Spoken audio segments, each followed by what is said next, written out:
68e homélie de saint Jean Chrysostome sur l'Évangile selon saint Matthieu. Écoutez une autre parabole. Il y avait un père de famille qui planta une vigne. Il l'entoura d'une haie, y creusa un pressoir et y bâtit une tour. Et l'ayant loué à des vignerons, il partit pour un voyage. Quand vint le temps des fruits, il envoya aux vignerons ses serviteurs pour recevoir le produit de sa vigne. Les vignerons, s'étant saisis de ses serviteurs, battirent l'un, tuèrent l'autre, et lapidèrent le troisième. Il envoya de nouveau d'autres serviteurs en plus grand nombre que les premiers, et ils les traitèrent de même.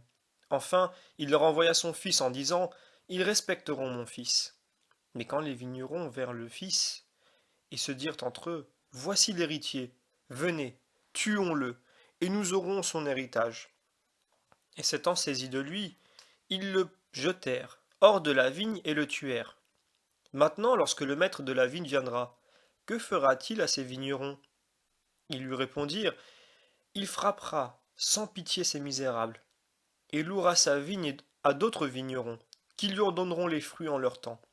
Jésus leur dit, n'avez-vous jamais lu dans les Écritures?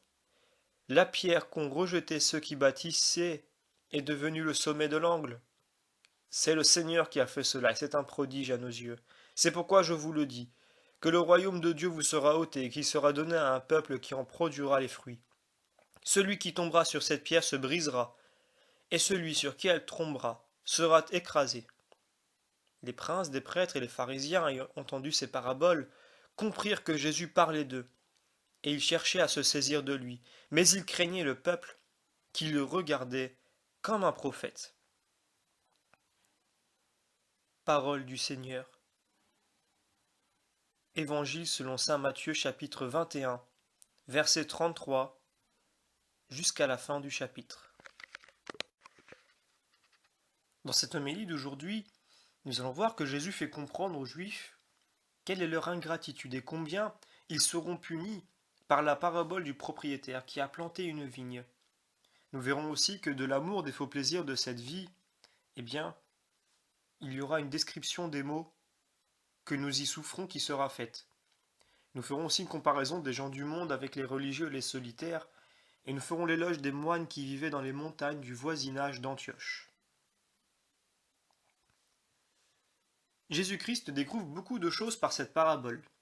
Il fait voir aux Juifs avec quelle soin la providence de Dieu a toujours veillé sur eux, qu'elle n'a rien omis de tout ce qui pouvait contribuer à leur salut, qu'ils ont toujours été portés à répandre le sang, qu'après qu'ils ont tué si cruellement les prophètes, Dieu, au lieu de les rejeter avec horreur, leur avait envoyé son propre Fils.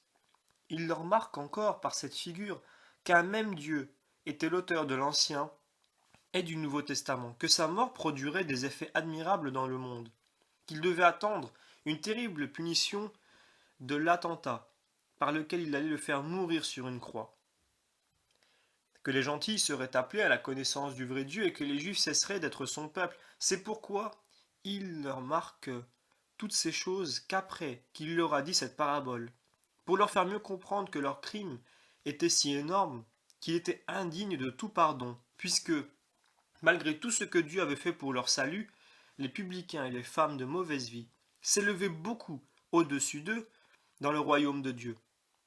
Mais considérez, mes frères, d'un côté la vigilance du maître de la vigne, et de l'autre la paresse et la lâcheté des serviteurs. Il fait lui-même la plus grande partie de ce que ses serviteurs devaient faire eux-mêmes. Il plante sa vigne, il l'environne d'une haie et fait tout le reste. Il ne leur laisse à faire que peu de choses, c'est-à-dire à entretenir cette vigne et à conserver en bon état ce qui leur avait été confié. Car nous voyons par le rapport de l'Évangile que ce maître si sage n'avait rien omis. Tout était préparé avec un soin admirable. Et cependant, tant de soins et tant de préparations ont été entièrement inutiles. Lorsque les Juifs furent délivrés si divinement de l'Égypte, Dieu leur donna une loi. Il leur bâtit une ville, il leur dressa un temple, il leur établit un autel, et il s'en alla dans un pays éloigné, c'est-à-dire qu'il usa envers eux d'une longue patience, parce que Dieu ne punit pas les pécheurs aussitôt qu'ils sont tombés dans le crime. Ainsi, ce long éloignement marque sa douceur et sa longue patience. Il leur envoya ses serviteurs, c'est-à-dire ses prophètes, pour exiger d'eux le fruit, c'est-à-dire des témoignages de leur fidélité et de leur obéissance par leurs œuvres. Mais ils agissent comme les plus ingrats et les plus méchants de tous les hommes. Après tant de grâce et tant de faveur, non seulement ils ne se rendent point de fruits, ce qui néanmoins était une négligence et une paresse insupportable, mais ils traitent même outrageusement ceux qui leur viennent demander. N'ayant rien à donner à leur maître, qui exigeait d'eux si justement le fruit de leur vigne, ils ne devaient pas au moins se fâcher contre lui, ni s'emporter d'une si étrange colère contre tous ses serviteurs. Ils devaient plutôt avoir recours aux prières et aux larmes pour fléchir leur maître. Cependant, non seulement ils ne se mettent en colère parce qu'on leur demande ce qu'ils devaient, mais ils trempent même leurs mains cruelles dans le sang des innocents.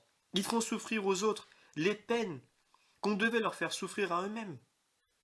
Tous ces serviteurs, qu'on leur envoie en divers temps, par 2 ou 3 diverses fois, ne font qu'irriter leur malice. Et ce qui montrait un excès de douceur dans le maître fit voir un excès de dureté dans ses ouvriers. Vous me direz peut-être, pourquoi n'envoya-t-il pas d'abord son fils propre? C'était afin que ceux qu'ils avaient déjà osé faire leur ouvrit les yeux, qu'ils reconnussent leurs crimes, et que ce désaveu des indignités commises contre les serviteurs les disposa à recevoir le Fils avec le respect qui lui était dû. On pourrait encore donner d'autres raisons, mais je ne m'y arrête pas, pour me hâter d'expliquer la suite. Que veut dire cette parole? Ils auront du respect au moins pour mon fils. Il ne parle pas de la sorte comme ignorant la manière dont ils devaient le recevoir, mais pour faire mieux voir l'excès d'un crime qui était indigne de tout pardon. Car il savait trop assurément que s'il l'envoyait parmi eux, ces méchants le tueraient. Il dit donc, ils auront du respect au moins pour mon fils, pour marquer ce qu'ils devaient faire. Parce qu'il est visible qu'il leur convenait d'avoir ce sentiment de respect. C'est ainsi qu'il parle au prophète Ézéchiel. Parlez-leur, pour voir s'ils vous écouteront. Non qu'il ignorât qu'ils ne l'écouteraient jamais, mais pour empêcher quelques impies de dire que c'était cette prédiction inévitable de Dieu qui forçait ce peuple à demeurer dans son opiniâtreté. C'est la raison pour laquelle Dieu parle ici de la même manière, et comme s'il doutait. Ils auront peut-être du respect pour mon fils, car s'ils s'étaient conduits si criminellement envers les serviteurs, leur respect pour leur fils aurait au moins dû les retenir. Que font-ils donc lorsqu'ils l'aperçoivent? Au lieu de courir à lui, de se prosterner devant lui pour lui demander pardon de leurs excès, ils en commettent encore de plus horribles. C'est ce que Jésus-Christ leur disait par ces paroles, emplissez la mesure de vos pères. En Matthieu chapitre 23.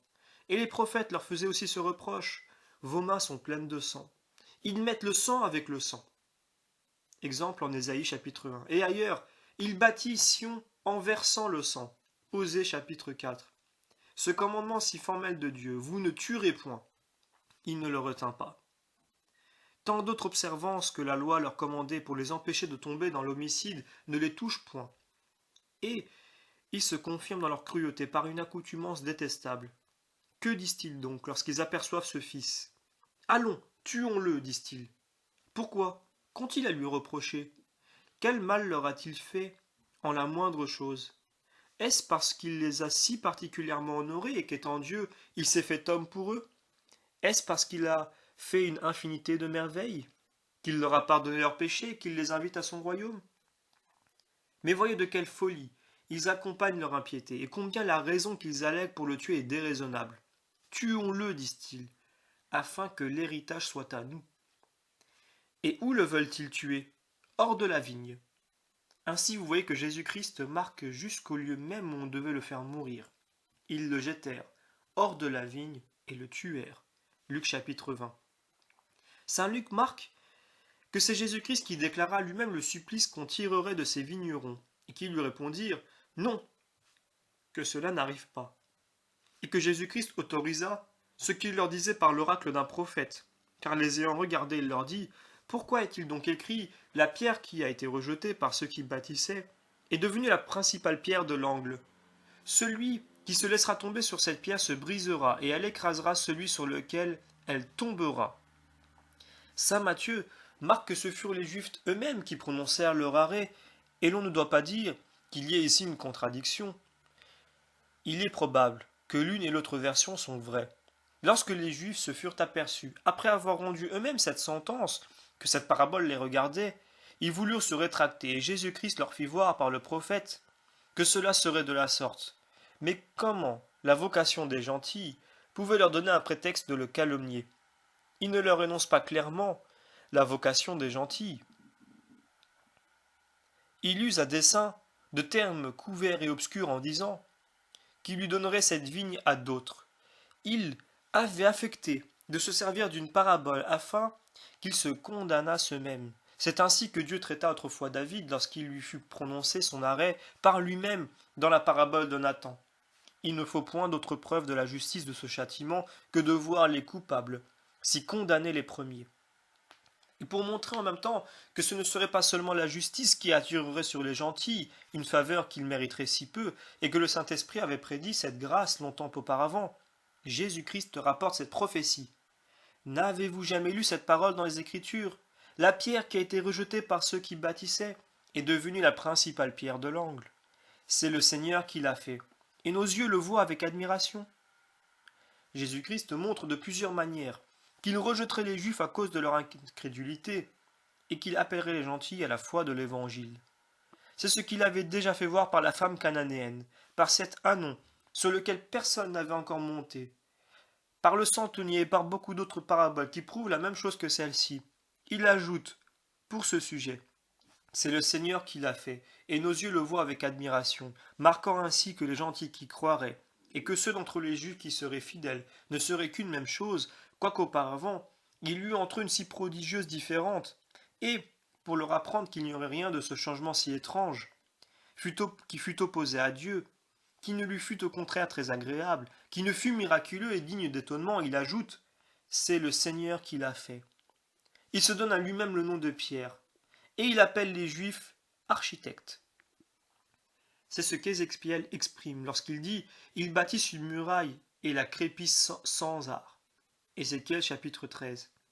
Comment ont-ils rejeté Jésus-Christ, sinon en disant « Cet homme n'est pas de Dieu, cet homme séduit le peuple ». Et ailleurs, vous êtes un Samaritain et vous êtes possédé du démon, en Jean chapitre 7. Il leur fait voir ensuite que la punition que Dieu leur infligerait ne se terminerait pas seulement à être rejetés de lui, il marque les autres peines qu'ils doivent attendre. C'est pourquoi je vous déclare que le royaume de Dieu vous sera ôté et qu'il sera donné à un peuple qui en produira les fruits. Celui qui se laissera tomber sur cette pierre s'y brisera, et elle écrasera celui sur qui elle tombera. Il marque ici une double ruine des Juifs. La première, qui aurait lieu en ce qu'ils seraient scandalisés de Jésus-Christ, ce qui est marqué par ce mot, celui qui se laissera tomber sur cette pierre. L'autre, en ce qu'ils seraient captifs. Celle-ci est exprimée par ce mot. Elle écrasera celui sur qui elle tombera. Ce qui marque la captivité et la misère horrible dans laquelle ils devaient vivre jusqu'à la fin du monde. On peut aussi remarquer en passant que ces paroles, elle écrasera sur celui sur qui elle tombera, marquant sa résurrection. Nous voyons dans le prophète Ésaïe que Dieu fait un reproche à sa vigne. Au lieu que Jésus adresse ici ses reproches au prince du peuple, il dit là « Que devais-je faire à ma vigne que je n'ai point fait » Ésaïe chapitre 5. Et il lui dit par notre prophète « Que vous ai-je fait et que vos pères ont-ils trouvé de mal en moi » Jérémie chapitre 2. Et ailleurs « Mon peuple, que vous ai-je fait et en quoi vous ai-je offensé » Michée chapitre 6. Marquant par tous ces endroits leur ingratitude étrange, qu'il leur avait toujours fait rendre le mal pour le bien, et les plus grands outrages pour les faveurs dont Dieu les comblait. Mais Jésus-Christ parlait ici avec beaucoup plus de force, car ce n'est plus lui qui dit « Que devais-je faire que je n'ai point fait ?» mais il est contraint de prononcer cette sentence eux-mêmes et d'annoncer que ce maître n'avait rien omis de tout ce qu'il devait faire à ses ouvriers ingrats, car lorsqu'ils disent « Il perdra ses méchants comme il le mérite, et louera sa vigne à d'autres vignerons, ils se condamnent de leur propre bouche. » C'est le reproche que leur fit le bienheureux martyr Étienne et qui les frappa si vivement lorsqu'il les accusait d'avoir toujours été ingrats envers Dieu, et de n'avoir payé que de contradictions et de murmures toutes les grâces qu'il leur avait faites. Tous ces témoignages prouvaient clairement que c'était ceux-mêmes qui étaient punis, qui s'attiraient ces supplices, et qu'il n'en fallait point rejeter la cause sur Dieu qui les punissait. C'est ce que Jésus-Christ promet par cette parabole, et par une double prophétie, l'une de David et l'autre de lui-même. Que devaient donc faire les Juifs, eux, écoutant toutes ces choses? Ne devaient-ils pas se jeter aux pieds de Jésus-Christ pour l'adorer? Ne devaient-ils pas admirer les soins qu'il avait toujours témoignés et qu'il témoignait encore pour eux? Et si cela n'était pas assez fort pour les toucher, la crainte de tant de punitions ne devait-elle pas les retenir? Cependant, rien ne leur sert. Les princes des prêtres ayant entendu ces paraboles connurent bien que c'était d'eux qu'il parlait, et voulant se saisir de lui, ils appréhendèrent le peuple, parce qu'il était considéré comme un prophète. Versets 45 et 46. Ils comprirent enfin que tout ce discours les regardait. Quelquefois, lorsqu'ils se saisissent de Jésus-Christ, ils passaient au milieu d'eux sans être vus, et quelquefois sans se cacher, et se contentaient de réprimer en eux-mêmes le désir qu'ils avaient de le perdre. Ce qui faisait dire par admiration, n'est-ce pas là ce Jésus qu'ils cherchent pour le faire mourir? Ils parlent ardemment en public, et ils ne lui disent mot. Jean chapitre 7. Mais ici, comme la crainte du peuple les retenait assez d'elle-même, il ne voulut point faire d'autres miracles, ni se rendre invisible comme d'autrefois, car il voulait toujours, le plus qu'il lui était possible, agir en homme, afin de mieux établir la foi de son incarnation. Cependant, ni le respect de ce peuple pour le Sauveur, ni toutes les paroles de Jésus-Christ, ni tous les oracles des prophètes, ni le jugement que les autres portaient d'eux, ni celui qu'eux-mêmes avaient prononcé contre eux, n'ont pu les empêcher de devenir les ennemis et les meurtriers de Jésus-Christ. Tant l'avarice, l'ambition et l'attache aux choses de la terre étaient enracinés dans leur cœur. Apprenez de là, mes frères, que rien ne fait tomber les hommes d'une chute plus déplorable que l'amour des choses présentes, et que rien, au contraire, ne nous fait jouir plus paisiblement des biens de cette vie et de ceux de l'autre que le mépris que nous témoignons de tout ce qui est ici-bas. Cherchez, dit Jésus-Christ, le royaume de Dieu, et le reste vous sera donné comme par surcroît. Matthieu chapitre 6. Quand il ne nous aurait pas fait cette promesse, nous n'aurions pas dû néanmoins nous mettre en peine des biens de la terre. Que devons-nous craindre maintenant, puisqu'en cherchant ceux du ciel, nous devons encore obtenir ceux d'ici-bas? Cependant, nous voyons tous les jours des personnes incrédules qui, aussi insensibles que les pierres, quittent les vrais plaisirs pour s'attacher à ceux qui n'en ont que l'ombre. Car quel plaisir sordide y a-t-il dans cette vie? J'ai résolu aujourd'hui de vous parler avec liberté, je vous prie de le souffrir, et je vous ferai voir clairement, si je ne me trompe, que ces bienheureux solitaires qui sont crucifiés au monde, et dont la vie inspire tant d'horreur, ont incomparablement plus de plaisir que ceux qui vivent dans la vie la plus molle et la plus sensuelle. Je ne prendrai point d'autres témoins que vous-même, puisque souvent, lorsque vous êtes environné de périls, vous souhaiteriez d'être mort, et que dans cet abattement où vous vous trouvez, vous appelez 1000 fois heureux ceux qui vivent sur les montagnes et dans le fond des déserts, sans être engagés ni dans le mariage, ni dans les affaires du monde. Je sais que les artisans même, que les gens d'épée, que ceux qui vivent de leurs revenus sans aucun embarras d'affaires, et qu'enfin, ceux qui passent le jour et la nuit au théâtre, ont souvent été de ce sentiment. Quoique ces personnes semblent parfaitement heureuses, quoiqu'elles paraissent vivre dans toutes sortes de délices, et que leurs divertissements se succèdent les uns les autres, il est certain néanmoins qu'elles trouvent bien du fiel et de l'amertume au milieu de tous ces plaisirs. Si un homme, par exemple, se trouve malheureusement engagé dans l'amour d'une comédienne, il souffrira plus qu'on ne souffre, ni dans la guerre, ni dans les voyages, ni dans une ville qui est assiégée. Mais pour ne point entrer dans ces œuvres de ténèbres, laissons le souvenir de ces mots à ceux qui ont été assez malheureux pour les éprouver, et considérons ce qui se passe dans la vie des hommes, de quelque condition qu'ils puissent être. Vous verrez que leur état est aussi différent de celui des solitaires, qu'un port tranquille est assuré, l'est de la pleine mer au milieu de la tempête.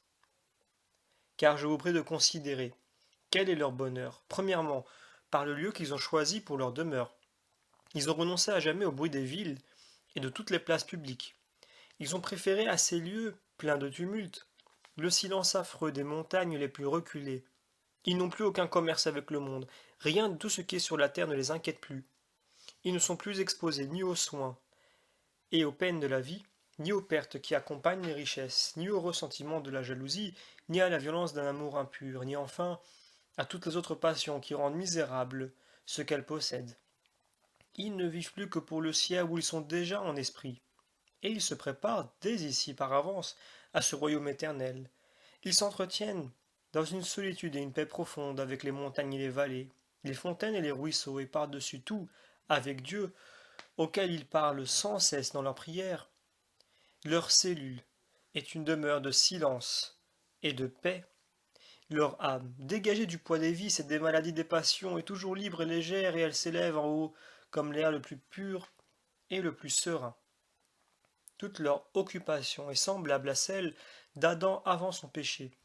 Lorsqu'étant revêtu de gloire, il parlait familièrement à Dieu et demeurait dans ce paradis rempli de délices. Car quelle différence y a-t-il entre ces solitaires et Adam, lorsque, avant sa désobéissance, il était dans ce jardin délicieux pour y travailler? Il n'avait alors aucun soin de la vie, comme ces bienheureux solitaires n'en ont point. Il s'entretenait avec Dieu dans la joie d'une conscience pure, et ceux-ci le font avec d'autant plus de liberté et de confiance que la grâce de Jésus-Christ, dont le Saint-Esprit les remplit, est plus grande que les auditeurs. Mais puisque vous négligez de le faire et que cette occupation continuelle et ce tumulte de la ville ne vous le permet jamais, nous nous trouvons réduits à supplier en quelque sorte à cela par nos paroles, et nous sommes même contraints de nous borner dans ce dessein et de vous représenter seulement une partie de ce que font ces saints hommes, parce qu'il serait impossible de décrire ici toute leur vie. On voit donc ces lumières du monde se lever au point du jour, ou plutôt avant le jour, tenir leur esprit et leur pensée élevés en Dieu, avec un cœur ardent et une âme libre et dégagée, une vigilance modeste et une attention respectueuse. L'ennui, les soins, les maux de tête, la pesanteur du corps, la distraction des affaires ne les importunent jamais. Ils sont sur la terre comme les anges sont dans le ciel. Ils vont tous ensemble composer un chœur sacré, pour chanter, avec une sainte allégresse et d'un commun accord, des hymnes et des cantiques, à Dieu. Faisons voir sur leur visage la joie qu'ils ressentent dans leur cœur. Ils louent le Seigneur commun de tous, et lui rendent avec ferveur de très humbles actions de grâce pour toutes les faveurs générales et particulières dont sa bonté comble les hommes. Nous venons de comparer cette vie avec celle d'Adam dans le paradis, mais nous ne craignons pas maintenant de la comparer avec celle des anges, puisqu'ils font dans le ciel que ce sont que ces saints hommes font sur la terre. Car ils chantent toujours comme ces esprits bienheureux, gloire soit à Dieu au plus haut des cieux, et que la paix soit sur la terre, et la bonne volonté aux hommes. On ne leur voit point de ces habits qui traînent par terre, que la mollesse ou la vanité des hommes a inventé. Ils imitent, dans le vêtement, ces grands hommes d'autrefois, ces anges visibles sur la terre, ces bienheureux pères des solitaires, Élie, Élisée et Saint Jean-Baptiste. Les uns ont des habits de poil les chèvres, les autres de poil de chameau. Les autres se contentent de peau et de cuir assez usés. Après avoir fini leur saint cantique, ils mettent les genoux en terre, ils prient Dieu, à qui ils viennent d'offrir leur hymne, et lui demandent des grâces qui ne viennent pas même dans la pensée des gens du monde, car ils ne lui demandent jamais rien de tout ce qui périt ici-bas. Ils en ont trop de mépris pour en faire le sujet de leur prière. Ils prient Dieu dans leur oraison fervente, de leur faire la grâce de paraître un jour, avec une sainte confiance devant son tribunal terrible, lorsqu'il jugera les vivants et les morts. Et ils le conjurent, que personne d'entre eux n'entende cette parole foudroyante. Je ne vous connais point. Il lui demande la grâce de passer cette vie pénible avec une conscience pure et dans la pratique des bonnes œuvres, et d'être assisté de son esprit parmi les tempêtes auxquelles elle est exposée.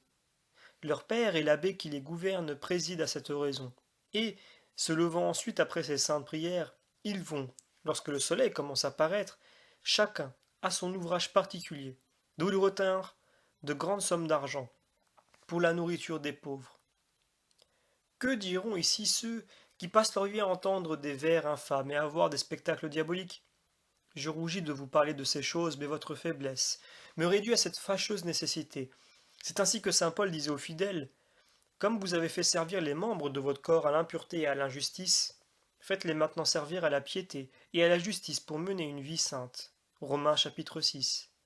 Comparons donc ensemble Deux choses entièrement dissemblables. Une troupe de femmes prostituées et de jeunes hommes corrompus qui paraissent sur un théâtre avec cette assemblée si sainte de ces bienheureux solitaires. Et puisque les hommes du monde ne cherchent au théâtre que du plaisir, voyons s'ils en trouvent davantage que ces solitaires dans leur désert. Pour moi, je vous avoue que, jetant les yeux sur ces deux troupes, il me semble que j'entends d'un côté un concert d'anges, qui font de la terre un paradis, et que je vois de l'autre une multitude de pourceaux, qui crient confusément, et qui se roulent dans la boue. Jésus-Christ parle par la bouche des uns, et le démon par celle des autres. Ceux-ci soutiennent leur voix impure par le bruit des hautbois et des instruments de musique, mais les autres sont soutenus par la grâce du Saint-Esprit, qui se sert de leur langue pour faire une harmonie plus douce que celle des hampes et des luttes. Le plaisir dont ils jouissent dans ces concerts sacrés est si pur et si divin, qu'il n'est pas possible de le faire concevoir à des personnes toutes plongées dans la fange. Je souhaiterais de tout mon cœur de faire voir à quelqu'un de ces jeunes gens si corrompus la troupe de ces saints solitaires. Je n'aurais pas besoin de lui parler davantage. Néanmoins, quoique je parle à des personnes noyées dans le vice, il faut faire quelque effort pour les tirer de cet abîme et les élever au-dessus d'eux-mêmes. Voyons donc ce qui se passe dans ce théâtre. Et nous trouverons qu'il semble que ces gens aient été ingénieux pour inventer tout ce qui pouvait les perdre sans ressources. Comme si ces femmes impudiques n'étaient pas assez capables de les corrompre par leur seule venue. Ils ont voulu qu'elles y mêlassent encore leur voix. Ainsi, le chant de ces malheureuses allume les passions les plus criminelles, et celui de ces saints solitaires a une vertu admirable pour les éteindre. Après la vue et la voix, il y a encore un troisième piège, qui est la magnificence des habits. Et comme elle plaît d'une part aux yeux impudiques, elle blesse de l'autre les yeux des pauvres qui voient cette pompe avec indignation. Et, s'il se trouve parmi les spectateurs un homme pauvre qui vit dans l'obscurité et dans le mépris, il dit en lui-même des femmes perdues, des hommes infâmes, des fils de palefreniers, et peut-être même des fils d'esclaves, paraissent ici avec un air et une magnificence de princes, et nous qui sommes nés libres, de parents libres, et qui subsistons par un honnête travail, nous ne paraissons rien au prix de ces malheureux. Ainsi, ils s'en vont tout tristes et tout confus. La vue de ces saints solitaires ne fait point cette impression sur les hommes, et elle en fait plutôt une toute contraire. Car lorsqu'on y voit les enfants des personnes les plus riches et les plus illustres porter des habits que le dernier des pauvres dédaignerait de regarder, et trouver sa joie et sa satisfaction dans cette pauvreté extrême, les pauvres y apprennent à se consoler dans tous leurs besoins, et les riches à être plus retenus et plus modérés dans leur richesse. Quand ces femmes impudiques paraissent sur le théâtre avec tant d'éclat, ces pauvres soupirent en se souvenant de ce qu'il faut chez eux, et les riches en reçoivent mille plaies mortelles. L'habit, la voix, le regard, la démarche et tout l'extérieur efféminé de ces courtisanes pénètrent jusqu'au fond de leur cœur. Et comme ils retournent chez eux, l'esprit plein de ce qu'ils ont vu au théâtre, ils n'ont souvent que des rebuts et des dégoûts pour leurs femmes. C'est ce qui produit les disputes, les querelles et les inimitiés, qui quelquefois ont causé même la mort. La vie leur devient insupportable et ils ne voient plus que des défauts dans leurs femmes et dans leurs enfants. Enfin, le désordre se met tellement dans une maison qu'il est capable de la renverser. On n'éprouve point ce malheur lorsque l'on considère les troupes de nos saints solitaires. La femme est surprise de voir dans son mari, lorsqu'il retourne dans leur désert, un renouvellement de douceur et de modestie, un éloignement de tous les plaisirs déshonnêtes, et une humeur plus facile et plus douce qu'à l'ordinaire. Ce sont là les effets contraires de de ces deux assemblées si différentes. L'une est la source de tous les maux, et l'autre de tous les biens. L'une change les agneaux en loups, et l'autre les loups en agneaux. Vous me direz peut-être que la vie de ces solitaires est bien triste et que toute la joie en est bannie, mais je vous demande, s'il n'y a rien au monde de plus agréable que de n'être jamais troublé d'aucune passion, et de n'être point agité d'ennui, d'inquiétude et de tristesse. Comparons, si vous voulez, le divertissement du théâtre avec l'avantage qu'on reçoit de voir ces âmes saintes qui mettent leur joie à louer Dieu. L'une ne dure que jusqu'au soir, et laisse ensuite un aiguillon et un remords de conscience qui piquent l'âme jusqu'au vif. L'autre demeure dans le fond du cœur et y produit d'admirables fruits.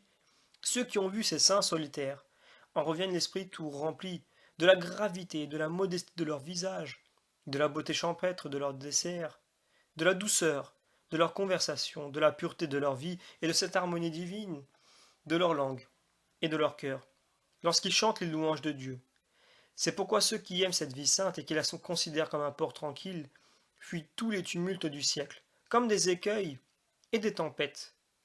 Mais ceux qui voient ces saints ne sont pas seulement touchés et édifiés de leurs chants et de leurs prières, ils le sont encore de l'ardeur avec laquelle ils lisent les livres saints. Aussitôt qu'ils sont sortis de leurs saintes assemblées, l'un s'entretient avec Isaïe, l'autre avec les apôtres, un autre voit les écrits de quelques autres auteurs, un autre s'occupe l'esprit de la grandeur et de la sainteté de Dieu, de la beauté de ses créatures visibles et invisibles, de la bassesse de cette vie et de l'éternelle félicité que Dieu nous promet. Ainsi, ils se nourrissent toujours d'une excellente nourriture, non de la chair des animaux de la terre, mais de la parole de Dieu qui est plus douce que ce miel dont Jean-Baptiste se nourrissait dans le désert. Ce ne sont point des abeilles sauvages qui ont recueilli ce miel sur les fleurs, et qui en ont ensuite rempli leurs ruches. C'est la grâce du Saint-Esprit même qui répand ce miel dans leur cœur, comme dans des vases préparés, et qui leur permet toutes les fois qu'ils le veulent d'en goûter la douceur ineffable, et de s'en nourrir. Ils sont eux-mêmes des abeilles saintes. Ils volent çà et là avec un plaisir chaste et spirituel dans tous ces livres sacrés, et ils en retirent un miel excellent. Si vous voulez comprendre plus clairement quelle est la douceur de cette nourriture divine, approchez-vous d'eux, et vous verrez qu'ils ne respireront au dehors que l'odeur de cette nourriture céleste, dont ils sont replis en dedans. Leur bouche n'est jamais ouverte, ni aux discours déshonnêtes, ni aux paroles aigres, ni aux disputes. Il n'en sort rien qui ne soit digne du ciel. La bouche des gens du monde, toujours agités de la furie de leur passion, qui n'ont que le vice et le désordre dans leur cœur, est semblable à ces égouts et à ces amas de fange et de boue. Mais celle de ces saints solitaires est comme une source très vive et très pure qui coule le lait et le miel. Si vous trouvez étrange que je compare la bouche des personnes du monde à des choses si honnêtes et si sales, sachez au contraire que je les épargne beaucoup, et que l'Écriture va bien plus loin, lorsqu'elle dit qu'ils ont sur leurs lèvres un venin d'aspic, et que leur gosier est comme un sépulcre toujours ouvert. Psaume chapitre 13. Les lèvres de nos saints solitaires sont bien différentes de celles-là, puisqu'elles ne respirent qu'une odeur très agréable. Vous voulez que jusqu'ici je n'ai représenté dans ces solitaires que le bonheur dont ils jouissent en cette vie, car qui peut exprimer ces délices éternelles que Dieu leur prépare en l'autre? Qui peut seulement comprendre ce repos si désirable, ce bonheur si incompréhensible et ces biens si inestimables dont ils jouirent alors? Je ne doute pas que quelques-uns d'entre vous ne soient touchés de ce que je dis, et que vous ne conceviez quelque amour pour cette vie, lorsque nous tâchons de vous la dépeindre, telle qu'elle est. Mais quel avantage retirerez-vous si ce feu que j'allume ne brume dans votre cœur qu'autant de temps que vous êtes dans l'Église, et s'il s'éteint aussitôt que vous en sortez? Pour prévenir donc ce mal et pour empêcher que ce désir ardent ne se refroidisse, allez vous-même voir ces anges de la terre, afin qu'ils s'échauffent encore davantage par cette vue, car un si saint spectacle fera sans doute plus impression sur vos esprits que ce but. Que fût ce que je pourrais vous en dire. Ne me dites point. Avant que de partir, il faut que j'en parle à ma femme et que je mette quelques ordres à quelques affaires. Par ce retard est une marque de l'indifférence que vous avez pour ces choses. Souvenez-vous que dans l'Évangile, un homme n'a désiré qu'un peu de temps pour pouvoir donner d'ordre à sa famille, et que Jésus-Christ ne le lui a pas permis. Que dis-je? Pour donner ordre à sa famille. Un autre disciple ne voulait qu'ensevelir son père. Jésus-Christ ne le lui accorda pas, et cependant, il n'y a point de devoir de la piété chrétienne qui paraisse si nécessaire que d'ensevelir un père mort. D'où vient donc que Jésus-Christ n'accorde pas ce temps si court, sinon parce qu'il sait que le démon veille toujours, pour nous tenter et pour chercher une entrée dans notre cœur, et que s'il peut nous faire différer le moins du monde nos bonnes résolutions, il saura bien les détruire ensuite. C'est pourquoi le sage nous donne cet avis si important. Ne différez point de jour en jour, car c'est ainsi que vous réglerez mieux toutes choses, et que vous apporterez un meilleur ordre aux affaires de votre famille. Cherchez premièrement, dit Jésus-Christ, le royaume de Dieu et sa justice, et toutes ces autres choses vous seront données comme par surcroît. Matthieu chapitre 6. Si vous prenez garde, avec tant de soin, que ceux qui négligent leur propre affaire pour se charger des nôtres ne manquent de rien, combien plus Dieu pourvoira-t-il à toutes choses lorsque nous serons à lui, puisque, lors même que nous y sommes point, il ne laisse pas de veiller sur nous avec une bonté si particulière. Ne vous inquiétez donc plus de tout ce qui vous regarde, mais déchargez sur la bonté de Dieu tous ses soins, votre vigilance. Ne peut être que la vigilance d'un homme, mais Dieu veille sur vous en Dieu. Ne vous appliquez donc pas tout entier aux choses de la terre, en négligeant celles du ciel, de peur que Dieu n'abandonne aussi toutes vos affaires. Si vous voulez qu'il en prenne soin, abandonnez-vous à lui entièrement. Car, si vous ne pensez qu'à vos affaires temporelles en négligeant les spirituelles, Dieu en aura d'autant moins de soin que celui que vous en avez est contre son ordre. Si vous voulez donc que ce soit que vous aimez vous réussisse, si vous voulez être en même temps délivré de soins, attachez-vous aux choses spirituelles et méprisez les temporelles. Ainsi, vous posséderez la terre et le ciel, et vous serez heureux dans le temps et dans l'éternité. Par la grâce et par la miséricorde de notre Seigneur Jésus-Christ, à qui est la gloire et l'empire, dans tous les siècles des siècles. Amen.